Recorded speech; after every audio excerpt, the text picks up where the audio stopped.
Good morning, everyone. Welcome to another Wealth Coffee Chat. Marvellous Monday. Hope you're all well. A few of the early birds up and at it. Luke, good to see you, mate. Alison in the house. I forgot to change the subject line today. So anyway, it says discount, but I'm not going to talk about discount. I'm going to talk about lending in a little bit. So hang around. It's not a repeat of the other day. Maybe we probably don't even remember what the headline was the other week. The data keeps flowing on through. Hey, good to see a few of you on already. Let us know if you knew. Sometimes we get some newbies here. We do this about 10 past 8 each morning. And my name's Jason Whitten. If you didn't already know, some of you do. Most of you do anyway. But if you're brand new, say hello in the chat. Say hello in the chat. Let us know where you are, what you're up to. Been doing this Wealth Coffee Chat for a few years now. Started around the COVID times, actually. And just kept on going, which is great. I enjoy our morning chats. Gives us a chance to get our skates on. Morning, Andrew. Good morning to you, mate. Facebook user, whoever's behind the veil, the private Facebook groups. Good morning. Great to see you. Thanks for joining. Like I said before, the headline was discount, one of the best strategies. But today, I'm not going to talk about discount. I forgot to change the headline on my my thing. Today, I'm going to talk about finance. What's going on, and what are the finance numbers showing us? As we go along. G'day, Jeff. How are you, mate? Yeah, those little strategies, Jeff, when it comes to a few properties settling at the same time, a little bit of jiggery pokery. Reach out to your coach and the property management team. They'll bring the strategies for you to get that done. It'll take a little bit to shake out. Always does when you settle, 10, 20, 30 properties at a time. But down there's still pretty healthy in the world of rental demand, that's for sure, Jeff. Morning, another Facebook user, whoever you are, wherever you are. Good morning to you. Right, let's talk about what the finance numbers are showing us. What's going on out in the world of finance and what indicators are we seeing? Now, the other day we talked about sort of early signs of market recovery. We talked about property prices, posting some gains, average or median property prices, posting some gains, across places, especially in Sydney at the moment. Some of those median prices are moving upwards. So what's going on? And let's talk about what we're seeing in the world of finance. Because for all of us, doesn't matter who you are, well, not all of us, most of us mere mortals, when it comes to the world of investing in real estate, investing in property, investing in property, we need finance, don't we? We need funding. We need funding, excuse me, to be able to purchase properties. And funding of late has been a bit challenging, right? Anyone notice that? So what's been going on? Unless you've been living under a rock, when I know most of you haven't, unless you've been living under a rock, folks, this is what's been going on for most Aussies, and we've got some New Zealanders in here as well. I'll see what's... oh, yeah, Apple Pencil's connected. Let's see if this works. Here we go. For most Aussies and New Zealanders, well, we've had, I think it's been now 12 interest rate rises or cash rate rises, folks, in a row. Now, what does that do to people's confidence? Well, it maybe puts a little bit of a pause, a bit of an uncertainty in the general step, the general hop, skip, and a jump of property investors and property owners. Now, what have we seen? What happened the other day? Well, we've had a pause. We've had a pause in the cash rate, and it is commonly believed that we are getting close to the top of our cash rate interest cycle. And tell me, team in the chat, why do most economists and financially people, and economists is usually, wildly inaccurate when you hear, hey, what happened to all those, 30% house price drops, economists? But anyway, so tell me, what has given pause to the RBA to back off on increasing the cash rate? Put that in the chat. And the answer's on the screen anyway, so probably giving the answer away. So what's given pause to the RBA to pause the cash rate increasing is the direction of our inflation. Now, their job is to try and keep inflation in this sort of band here. Both New Zealand and Australia are out of whack when it comes to that number and that measurement. What do? They put up the cash rate, and away they go, right? So that's where we've been. Where are we now? What are we seeing right now in the world of lending? Well, let's have a look at what's going on, right? If we have a bit of a sticky beak at, these sections here, and we go kind of this section to kind of there, then that section to kind of there, what's happened? So let's break this down on what we've seen. Yeah, exactly, Jeff. Let's break this down and have a look at what we've seen in recent history. This one here, a small, more significant reduction for investors than others, but owner occupiers kind of travelled along at a okay rate, but we did have an issue here. What was that section? What was section number 1, team? Section number 2 and section number 3. Tell me, what were those sections as we were traveling along in the world of property investing? And this is, difference when COVID's a different kettle of fish as well. But what were those sections? What was section number 1? Section number 1 was mostly, when it came to lending, the issue of APRA. The Australian Prudential Regulatory Authority came in and made some moves that really caused investment lending to significantly reduce. And if you look at this sort of, let's say 8 or 10%, it came down to 5%. That was a sort of, a 40% reduction in investor lending, right? And so we get to, the end of this section where COVID really came into play. COVID came into play. Section number 2 is interest rates went to the lowest in history. History.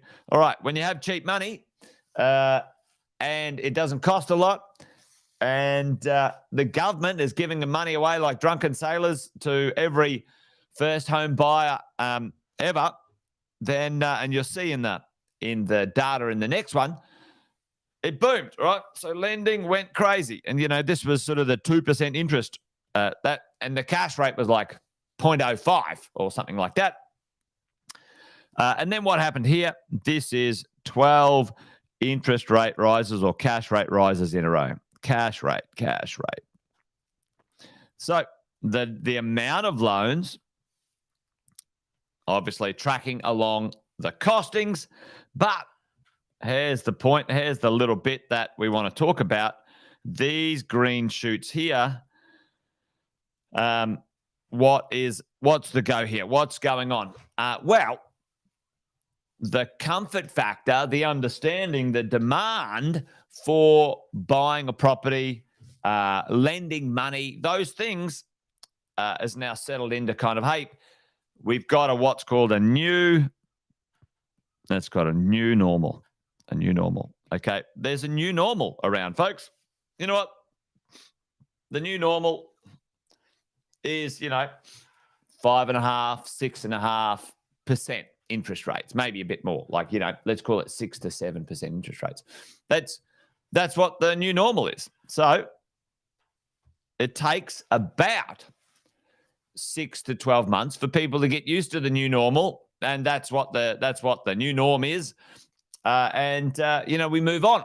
We move on. The media get over talking about interest rates every 5 minutes, and they find something else to talk about. Okay, so the green shoots, the first early signs of what's going on when it comes to the volumes of loans and the uptick again from investors and first home buyers. Okay. One of the reasons investors are back in the market, tell me, folks, what's helped many investors get back in the market? At the same time, these lending volumes were going down and interest rates were going up. What was going up at lightning speed, team? Lightning speed. Now, the capital growth had occurred. Put it in the chat. What was happening as interest rates were going up? Something was going up at the same time, trying to keep pace with the cost, the biggest cost of our of ownership when it comes to being an investor. But what was going up as well? Wages were going up, Chris. You're dead right. Wages went up, values went up, and what else went up? The rents went up as well. So we had wages increase, we had values go up, and we had rents go up. So by and large, the rest of the mechanism we're talking about when it comes to lending and borrowing was trying to, balance itself out. Sam calls it the mean reversion, right? When something goes down below what its long-term normal is, it always reverts to kind of the average mean over time. Okay, so we had lending a bit more difficult, the cost being passed on, and some values being realigned and reestablished for us as property investors. So what is it telling us right now? Again, what's telling us we're after, 12 straight interest rate rises, investors and owner occupiers and in general are settling into the new normal. Okay. Now, it doesn't mean they're enjoying it. They might be lamenting, from 1-2% interest costs, but it's the new normal. So, and we're seeing that, team. We're seeing that play out. We're seeing that play out in the market. We're seeing that play out in the market when it comes to, these factors. So, and last but not least, the investors are back in the house. All right, the investors.